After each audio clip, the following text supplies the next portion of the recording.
அனைவருக்கும் இனிய வணக்கம். அன்பின் ஆன்மீகம் யூடியூப் சேனலுக்கு உங்களை அன்புடன் வரவேற்கிறோம். இன்றைய பதிவில் நம்ம பார்க்க போகிறது மதுரை மாவட்டம் அழகர்மலை சோலைமலை அருள்மிகு முருகன் திருக்கோயில். முருகப்பெருமானுடைய 6வது படைவீடாக இருக்கக்கூடிய சோலைமலை அருள்மிகு முருகன் திருக்கோயிலோட திருக்குட நன்னீராட்டு பெருவிழா குறித்த தகவல்களை நம்ம தொடர்ந்து பார்க்கலாம். நம்ம சேனலை நீங்கள் முதல் முறையாக பார்க்குறீங்கன்னா ஞாபகமாக சப்ஸ்கிரைப் பண்ணிக்கலாம்.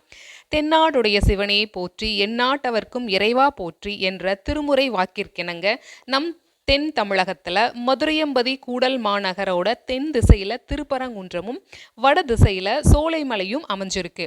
முருகப்பெருமான் சுட்ட பழம் வேண்டுமா சுடாத பழம் வேண்டுமா என்று தமிழ் மூதாட்டி ஔவையாரிடம் கேட்டு தமிழ் ஞானத்தை அளித்து அருள் புரிந்த இடம் சோலைமலை.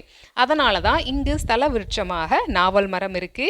அது மட்டும் இல்லாமல் இன்னொரு முக்கியமான செய்தி என்ன சொல்றாங்க அப்படின்னா, முருகப்பெருமானுடைய வேலுக்கு என தனி சன்னதி அமைஞ்சிருக்கிறது இந்த திருத்தலத்திற்கு மட்டுமே உண்டான சிறப்பு அப்படின்னும் சொல்லியிருக்காங்க.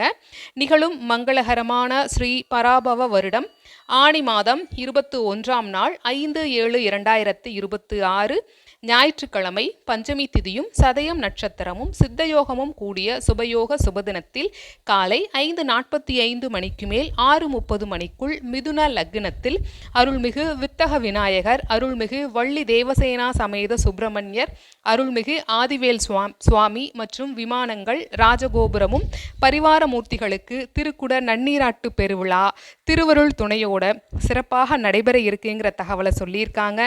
இந்த கும்பாபிஷேக திருவிழாவில் குடமுழுக்கு விழாவில் நாமும் கலந்து கொள்வோம். அருள்மிகு சோலைமலை முருகப்பெருமானின் திருவருளை பெறுவோம். சோலைமலை பற்றி வேறு ஏதாவது சிறப்புகள் இந்த வீடியோ பார்த்துட்டு இருக்கிற உங்களுக்கு தெரிஞ்சிருந்ததுன்னா அதை நீங்கள் கமெண்ட் பாக்ஸில் பகிரலாம்.